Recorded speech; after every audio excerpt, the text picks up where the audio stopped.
E no fim, às vezes, são essas as coisas que dão mais certo comigo, sabe? As coisas que vão no fluxo mesmo, sabe? As paixões, os beijos na boca inesperados, às vezes dão mais certo comigo do que os beijos que eu planejo date, papapá.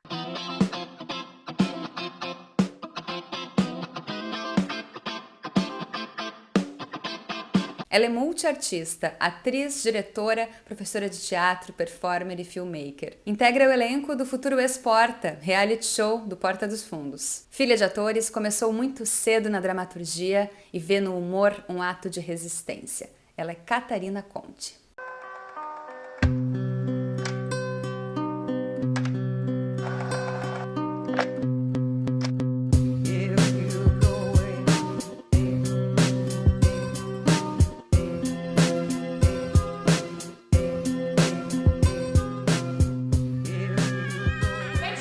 Catarina Conte, obrigada por me atender, por me receber, por estar aqui comigo no meu canal. Tudo bem contigo? Tudo bem, meu amor. Muito obrigada pelo convite. Estou muito feliz de estar conversando aqui contigo. E bora lá. Eu sei que tu começou super jovem, aos 9 anos de idade, filha de atores, o Júlio Conte e a Patsy Secato. Então, conta para mim como que foi esse começo nas artes dramáticas. É muito louco, assim, né? Desde que eu era pequena, bom, eu cresci no meio, né, do teatro, porque meus pais fazendo isso, eu sempre digo, né, que eles se conheceram nessa vida, né? Então, assim, acho isso muito bonito. Eles se conheceram num comercial, os dois atores.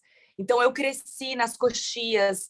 Eu acho que a primeira vez que eu subi num palco foi numa apresentação, assim, que a minha prima era bailarina. Tinha isso também. Minha família toda, né, era um pouco artista. Eu tinha primo jornalista, que escrevia livro, eu tinha prima bailarina, tinha tia artista plástica. Então, assim, né, é um pouco é o filho do... É pessoa que nasceu em circo. Não tem muito como não ficar no circo. Então, a primeira vez que eu subi ao palco, acho que eu tinha uns 4 anos, mas foi por uma participação muito breve.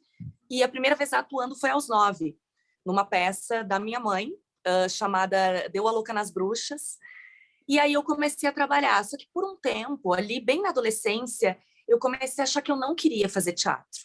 Porque meus pais, como eles estavam muito embebidos, eu queria ser adolescente, eu queria curtir, eu queria dar beijo na boca.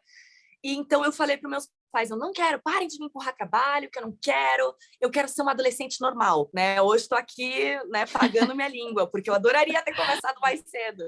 Mas, no fim, quando eu fui crescendo, eu fui percebendo que eu gostaria, sim, de seguir essa carreira. Foi aí que eu entrei na Federal, na URGS, que é uma das grandes de teatro do Brasil. Entrei, ao mesmo tempo, em produção audiovisual, que foi essencial para ter me dado uma base cinematográfica, enfim, e que hoje acaba que eu uso muito no meu trabalho, né? Como eu sou muito produtora de mim mesma, acaba que a Catarina cineasta trabalha um pouco para a Catarina atriz e vice-versa. E tu não acha que o fato de ter se afastado um pouco, de ter tido essa experiência, pode ter te feito uma pessoa mais segura do que realmente quer? Porque tu teve a opção de não fazer o que tu está fazendo hoje, né? Com certeza. Ah, isso eu acho que sim. Ai, nunca tinha pensado nisso. Tá louca. Vou ligar para minha terapeuta. Não, mas eu nunca tinha pensado nisso, mas realmente, porque o fato de porque eu lembro que eu ia fazer publicidade e propaganda, porque era para onde os criativos iam na minha época, né? E aí eu lembro que eu tentei, eu cheguei a abrir o site da URGS e eu não conseguia me inscrever. E eu apagava, fechava. Até que um dia eu falei pro meu pai, acho que eu tô a fim de fazer teatro. E aí meus pais, tá, vamos embora, então vai. E aí foi um grande recomeço, assim, de me reapaixonar pelo teatro. Participou de Bailei na Curva, né? E outras peças bem importantes aqui de Porto Alegre, né? E não só participei, como ainda estou no Bailei na Curva, né? Agora a gente vai estar em cartaz, eu tô tão feliz, se Deus quiser, né? Se a gente conseguir se reunir todo mundo, né? A população vacinada pode ajudar bastante nisso, né, galera? Bora vacinar, pelo amor de Deus. Mas vai ter o Bailei na Curva agora no Porto Verão Alegre, e eu tô assim, ó, que nem pinto no lixo de subir no palco de novo, porque não adianta, é um dos meus trabalhos favoritos da minha vida. Eu amo o bailei, amo fazer o bailei. Quando eu era pequena, eu assistia e eu queria estar lá. E aí, até que eu cresci, fiz o meu caminho, aí meu pai falou uma hora, tá, agora tu pode, vai, te vira. E aí foi muito legal, eu amo fazer o bailei e a gente vai estar em cartaz agora no Porto Verão, então vai ser uma nova oportunidade para matar saudades da peça, nesse momento que a peça dialoga tanto com o momento atual que a gente vive, né? chega a ser piada algumas referências à ditadura militar, enfim, né? É muito interessante ver como naquela época a gente olhava o que poderia acontecer. Então, eu acho que é uma peça essencial para ser vista. E é uma pena que ela seja importante tanto no Rio Grande do Sul, mas que não seja tão disseminada pelo Brasil inteiro, porque eu acho que o Brasil inteiro, não tanto quanto deveria, né? Apesar do Brasil inteiro montar a peça, porque acho que o Brasil ia se apaixonar muito pelo Bailei na Curva. A gente falou sobre um pouco da tua infância, início da adolescência, ali entrou para o curso de teatro. Como é que chegou em Londres nesse caminho todo, Catarina? Então, foi assim, eu me formei ali na faculdade em 2015 e eu fiquei anos em cartaz com o meu monólogo. Tu tem quantos anos? Eu tô com 30 anos agora. Agora eu sou uma mulher balzaquiana. E aí eu fiquei alguns anos pós a faculdade fazendo meu monólogo em Porto Alegre e algumas outras cidades do Brasil. Cheguei até a fazer uma produção muito pequena lá em Nova York, então, do meu monólogo que se chamava Como Sobreviver ao Fim do Mundo, que se Deus quiser em algum momento volta logo também. E aí eu tinha feito ele há alguns anos, estava trabalhando com o bailei, enfim, mas eu estava sentindo uma vontade muito grande de expandir. E eu tinha muito essa dúvida se eu ia para o centro do Brasil ou se eu ia tentar alguma coisa fora. E aí começou a me dar uma vontade muito grande do tipo, se eu quero tentar algo fora do Brasil, agora é a hora. Antes que alguma coisa me prenda. Então eu fui primeiro para Lisboa, fiquei 2 meses lá, dei uma investigada no cenário. E aí, aquelas sortes, né? Eu sempre digo que eu sou um pouco Blanche de Bois, da peça Um Bonde Chamado Desejo, que eu sempre dependi da bondade de estranhos, mas daí eu adapto para eu sempre dependi da bondade dos meus amigos. Porque hoje, por exemplo, aqui em São Paulo, na casa de um amigo, e eu fui para Londres porque uma amiga me falou, vem, eu te dou a morta, né? Como a gente gosta de dizer no Sul. Então eu fui, comecei a entender um pouquinho o mercado, comecei a entender que lá é um mercado muito grande, tem a fatia latino-americana, né, dentro daquele grande mercadão. E aí fui me inserindo e fui descobrindo alguns lugares muito bacanas para citar. Então, hoje lá, eu sou colaboradora do grupo Legal Aliens, que é um grupo especializado em assuntos de migração e em assuntos políticos. Então, todas as peças que elas produzem são para esse olhar mesmo, né, dessa multiculturalização que muitas vezes o Reino Unido nega, e não só o Reino Unido, o mundo inteiro, né?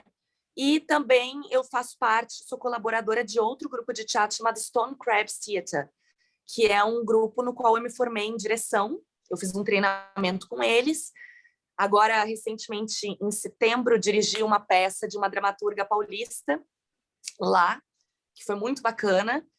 Então, Londres me deu muitos presentes bacanas, assim, também. É um caminho que estamos vendo, assim, se há um lugar para mim lá, mas eu acho que tem bastante coisa que a cidade me dá. Eu sempre pesquiso, né, antes de fazer as entrevistas, e eu li em alguns artigos, algumas matérias sobre ti, que tu está radicada em Londres, então acho que já... Né? Então, acho que eu achei tão chique, porque quando a pessoa, eu ouvi assim, radicada em Londres, opa, né, gosto. Então, sim, eu gosto de dizer que, assim, lá não é minha casa mesmo é o quarto da minha mãe, lá em Porto Alegre, Tomás Flores, enfim. Mas eu tenho uma casa, na verdade, a minha casa é o meu corpo, né? Eu acredito muito nessa filosofia que a gente não tem um lugar no mundo, o nosso lugar é nós mesmos. Mas eu gosto de pensar que lá há uma base, há um centro de suporte, há muito brasileiro, artista muito bacana lá, e gosto muito de trocar. E é muito bacana porque a gente consegue falar de temas de um outro lugar. Porque aqui no Brasil eu tenho uma lente para o mundo e lá é uma outra lente. Aqui eu sou uma mulher branca, super privilegiada, se a gente for olhar o cenário brasileiro. Sou enfim, brasileira e tal, gaúcha. E lá não. Lá eu sou uma migrante latino-americana que não é considerada branca. Então, assim, é engraçado porque são lugares diferentes.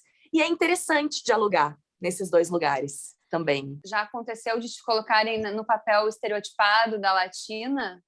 Não é só o que acontece. Louca, não só o que acontece, não. Mas é muito comum. Tanto que é na série que eu tô estou desenvolvendo no Instagram, que se chama Fragmentada, que é um pouco inspirada nessas minhas experiências em Londres. Ela reclama, no próximo episódio, que é o terceiro, que vai lançar nos próximos dias, inclusive, ela fala sobre isso. Pô, eu não nasci só para fazer Femme Fatale.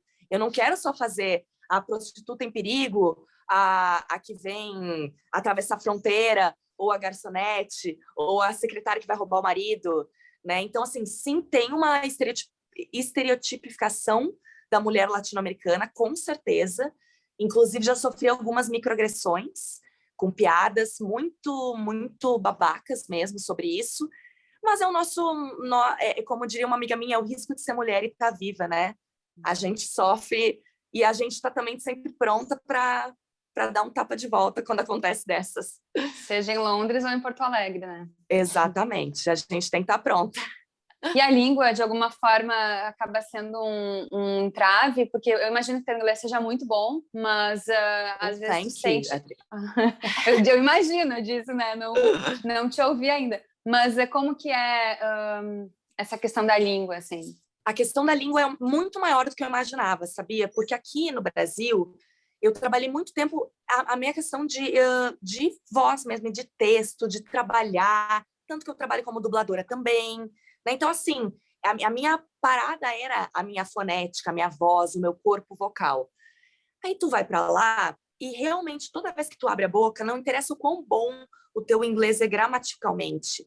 A voz é um corpo, né? Então é um músculo que está acostumado a executar um certo tipo de movimento e lá precisa de outros. Então, por mais que eu tente, né, copiar e aumentar aqui, né, vai ser diferente.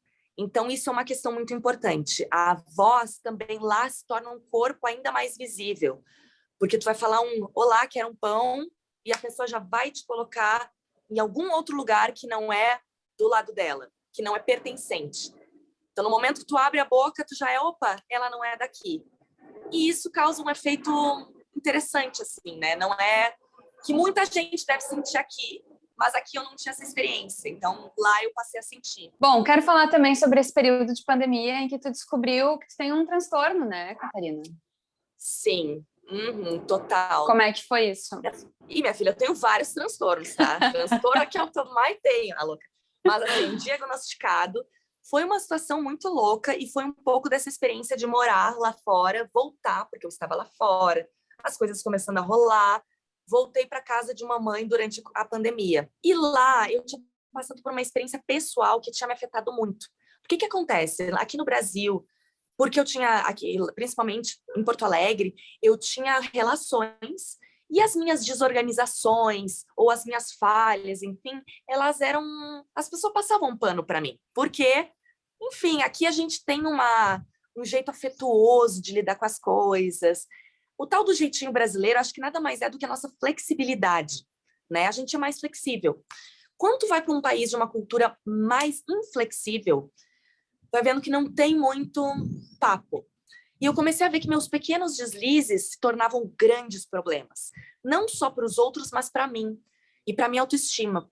E aí eu fui percebendo que era uma coisa que eu lutava a minha vida inteira, mas eu achava que antes era incompetência minha. E que era uma coisa, enfim, era uma coisa da minha personalidade. Quando eu cheguei em Porto Alegre, eu fui atrás de psiquiatra para falar sobre isso, né? Eu já eu faço tratamento psicanalítico com a Maria de Lourdes Foster, maravilhosa, só estou aqui por causa dela. Mas também fui no psiquiatra e aí com os dois a gente foi, doutora Antônia maravilhosa, a gente começou a conversar, foram várias sessões até encontrar que sim, há uma inclinação para um transtorno do déficit de atenção e hiperatividade. E nisso, né, e aí foi muito bacana porque fizemos um resgate lá da época do colégio, assim, como é que tu é no colégio, como é que tu prestava atenção nas aulas, e eu percebi que para mim há uma dificuldade muito grande de pensar e de executar as tarefas de uma forma como o nosso mundo pede. Então, eu vi que eu sempre fui muito boa quando eu podia inserir a poesia, a metáfora, a subjetividade nas coisas, mas que quando as coisas precisavam de uma exatidão absoluta, eu dá um nervoso, dá uma coisa que eu não vou conseguir.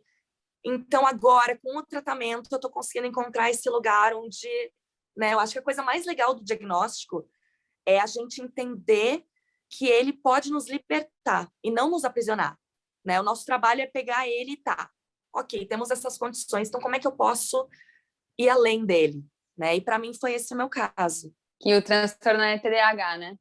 Isso, o transtorno de déficit de atenção e hiperatividade, que daí, claro, que antigamente a gente chamava de DDA, né? Até agora se fala, mas aí ganhou esse outro nome. E aí foi muito interessante também, porque me levou um pouco a entender um pouco esse mundo da neurodiversidade mesmo, né? E não entender mais que há alguns cérebros perfeitos e outros imperfeitos, e sim que temos funcionamentos mentais diferentes. E assim como a gente trabalha a diversidade racial, a diversidade sexual, de gênero, é importante que se a gente fala tanto de saúde mental hoje em dia, é importante falar da diversidade de funcionamentos mentais. E então, para mim, isso bate muito, assim. Para mim, isso é um assunto que eu achei que era essencial que eu falasse sobre. Que legal, que legal. Bom, Catarina, e falando um pouco do humor, eu falo Catarina agora, eu fico lembrando da Narcisa. Conta da Catarina. Canta da Catarina, canta, eu sei. Ai, olha, obrigada, Coitada de Narcisa. ti. Ai, eu imagino que seja toda hora. Agora já era. Enfim, Catarina, sobre o Porta dos Fundos, né? Como que rolou essa participação no reality show Futuro Exporta, né? Como que foi que tu entrou e chegou lá? Cara, foi muito maluco, porque é isso, foi bem na época que eu voltei para Porto Alegre, por causa da pandemia, e aí eu vi que estava aberto esse concurso, pensei, ai, vou me inscrever, o que custa? Vamos lá. Fiz o texto, gravei num dia, mas assim, é engraçado, porque não foi uma coisa assim, nossa, eu vou fazer, e pá, e foi uma coisa meio, essa ideia que eu tenho, é essa que eu vou fazer, e é isso que vai ser. E tem mais, você vai se inscrever no reality show do Porta dos Fundos. Não. Por favor, não. Não. É isso ou BBB ano que vem? Tá bom, então eu vou. Show pega?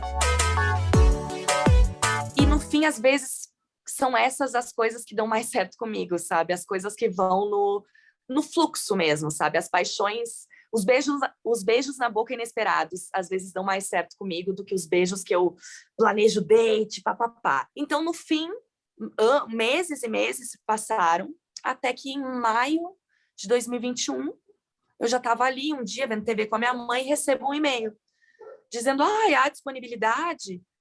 E eu já estava assim, putz, será? Pô, tô indo para Londres, será que eu fico, será que eu vou? E aí minha mãe, cala a boca, Catarina, diz que tu tá disponível, vai, te joga. No fim me joguei, falei que sim, aí rolou a pegadinha lá para dizer que eu tinha entrado, e foi uma experiência muito bacana, foi muito legal para poder fazer tanta gente nova chegar no meu trabalho através das redes, e não só através do meu trabalho, mas através da pessoa que eu sou. Eu acho que na minha vida as coisas sempre que foram iluminadas para mim, nem sempre foram por causa de algo que, às vezes elas aconteceram por uma magia do acaso mesmo, de relações e de momentos especiais. Eu acredito, né, um pouco nessa magia da vida, assim, e eu acho que, de alguma forma, né, eu fiquei tão pouquinho tempo no reality, e tanta gente legal chegou, eu acho que teve gente que gostou da minha energia, vai saber por quê, e eu fico muito feliz com isso, né? Então, tô aqui preparada para trocar cada vez com mais pessoas. Ai, meu Deus, gente, parece o Ciro Gomes. Tá? Vai. Ok. Eu vou ter que tocar. Vai, toca. Tá? Socorro, que foi? Que é isso? E de forma geral, como é que foi a experiência, assim, né? O que tu pode dizer, claro, disso tudo que tu já falou, mas o que mais te trouxe poder fazer parte desse reality show Porta dos Fundos, que é um canhão, né? Nossa, total. Foi assim, ó, foi uma coisa muito bacana, foi um aprendizado. Eu acho que teve vários insights sobre estar com outros atores do resto do Brasil, ver outros sotaques, ver como o nosso sotaque, que para nós, né, é uma coisa tão natural, para lá fora é tão gritante e faz tão parte da nossa personalidade. Eu acho que foi muito legal. Então, o que eu aprendi com os outros atores que estavam concorrendo lá comigo, as trocas. Eu, por exemplo, agora estou na casa do Pedro Trusco, que foi um dos participantes. Então, assim, não estaria aqui, a gente está trocando aqui, estamos tá super legal, não estaria vivendo essas experiências se não fosse essas trocas que eu tive. Então, assim, além das trocas, eu acho que estar num ambiente, né, sendo julgada, com câmeras, que ao mesmo tempo é um palco, com pessoas que tu admira, né, com bem ou mal cânones ali do humor brasileiro atual, é uma experiência de alta pressão. Então, deu para ver como é que eu funciono em uma alta pressão e ver como é que eu posso transformar isso daqui para diante, né? Eu tive vários aprendizados individuais. E sobre humor? O que você tem a falar sobre humor? Pois então, né? Esse que é o maluco. Eu nunca me falei como humorista. Pelo contrário, o meu monólogo, o Como Sobreviver ao Fim do Mundo, ele é claro que tem vários momentos em que eu tenho a minha clown dentro de mim, a minha palhaça, ela tá comigo. E é óbvio que eu abuso dela, mas ele é um monólogo que muita gente já saiu chorando, né? Então, assim, eu sempre gostei das coisas que... Eu acho que por muito tempo eu fui uma atriz que gostei de trabalhar da subversão, enfiando o dedo na ferida, quero falar de assuntos foda, quero... E no atual, o mundo vai mudando e a gente vai mudando, né? E eu acho que hoje o meu papel, talvez, seja... Então, hoje o meu trabalho é muito mais caracterizado pela questão da subversão do amor.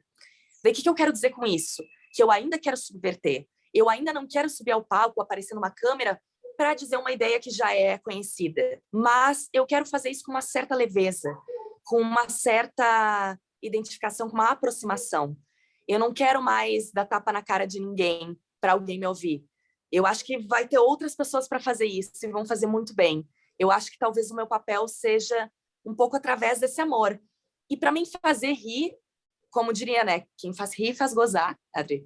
Então, eu acho que fazer rir e rir junto, né? E às vezes, talvez não é fazer rir, mas é se colocar numa posição de se divertir na frente do outro. Se o outro achar engraçado, é do outro. Mas eu, cada vez mais, estou interessada em me colocar em lugares em que eu me divirto. Então, eu não me considero uma humorista, uma comediante, ou isso ou aquilo. Eu sou uma artista, eu sou uma performer, eu uso o meu corpo e a minha voz e o meu intelecto como material para criação de conteúdos e, enfim, e obras e coisas. E o humor, com certeza, é um elemento que está dentro disso. Porque eu gosto dele na minha vida, né? E o humor no momento atual do Brasil, o que tu acha que ele significa? O que o humor representa hoje? Eu acho que o humor é uma maneira de... primeiro que eu acho que, assim, quando a gente ri dos cânones, a gente autoriza o outro a rir também. Né? Então, assim, eu acho que o humor entra muito nesse lugar de autorização, né? O deboche, às vezes até o clown, o próprio drag, que também é uma coisa que eu brinco um pouco no meu trabalho, o drag king, a drag queen. Eu acho que na hora que a gente se coloca em uma posição de ridículo, a gente permite que o outro também. E quando a gente ri dos cânones, a gente permite que os outros vejam o ridículo também daquele cânone. E a gente tendo eu não vou dizer palhaço, porque palhaço é uma coisa maravilhosa, né? A gente tendo uma sombra, como a gente tem uma criatura do esgoto, eu fico lembrando, assim, aquele filme Hércules. Bom, eu sou dos anos 90, que daí tem uma hora que eles vão para o fundo das profundezas, umas almas, que eu acho que é isso que a gente tem lá na nossa presidência hoje. Eu acho que a única coisa que a gente pode fazer é lutar ou debochar. Eu acho que a luta tem que ser feita. Não se faz revolução só na risada.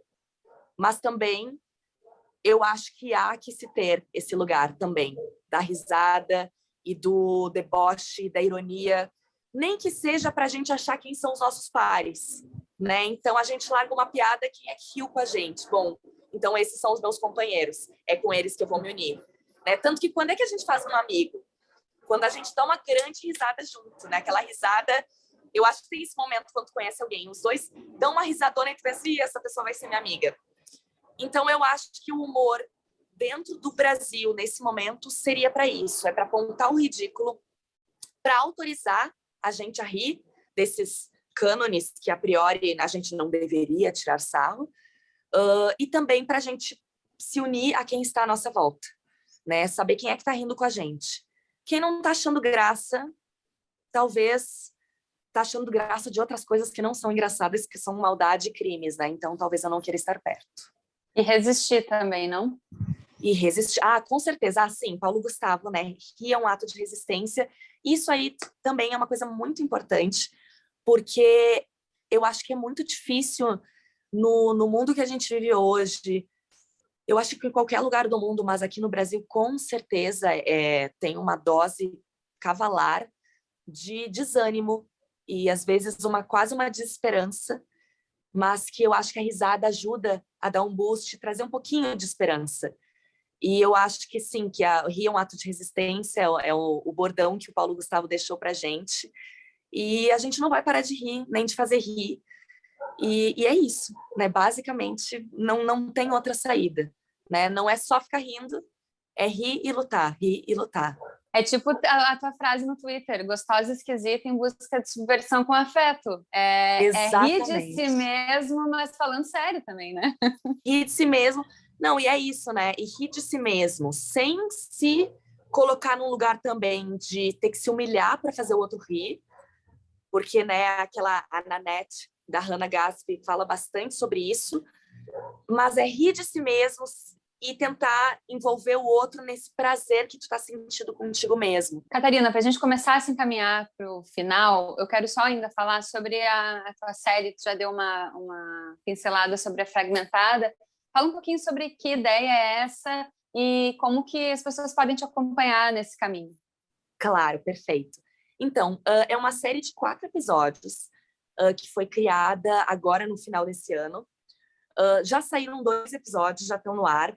Dá para ver eles de 2 formas, né? Dá para ver tanto no YouTube quanto no meu Instagram.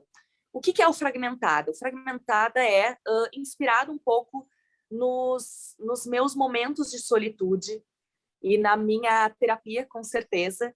E porque eu passei a entender, e eu sempre tive uma mania de falar da Catarina em terceira pessoa.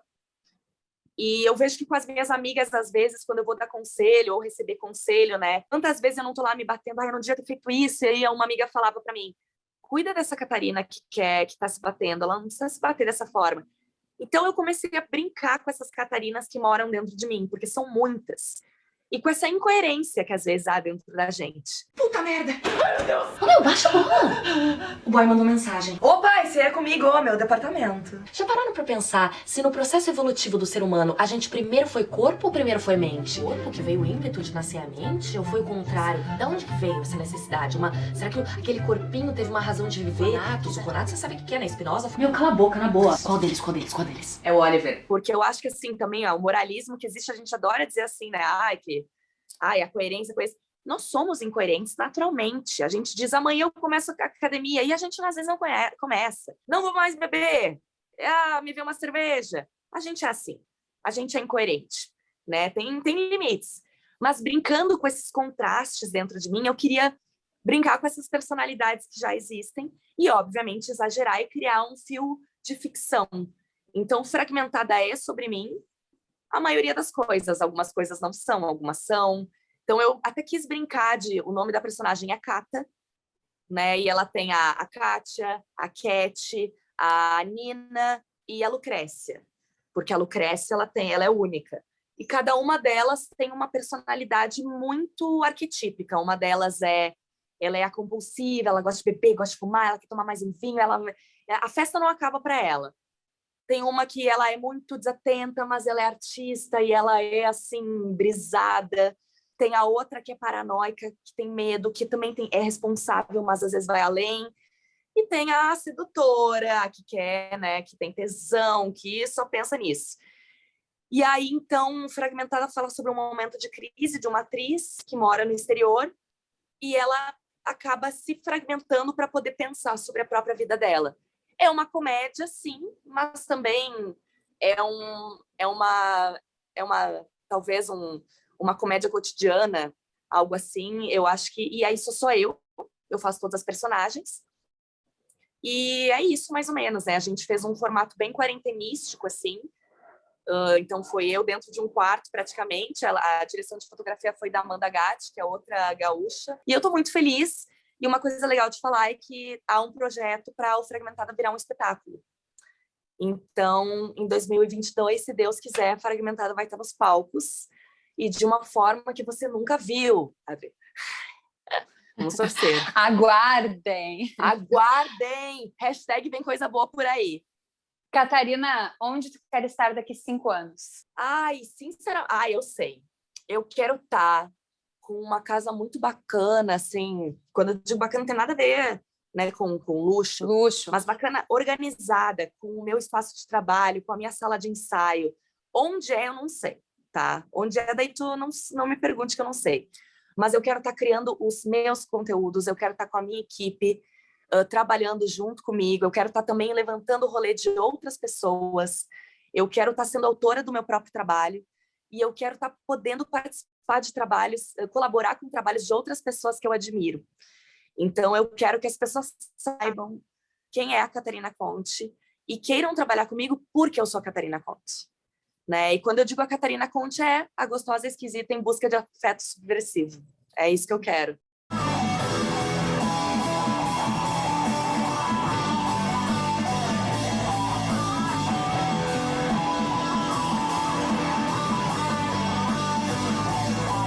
Sim. Ai, nunca tinha pensado nisso. Tá louca. Mas vou ligar para minha terapeuta.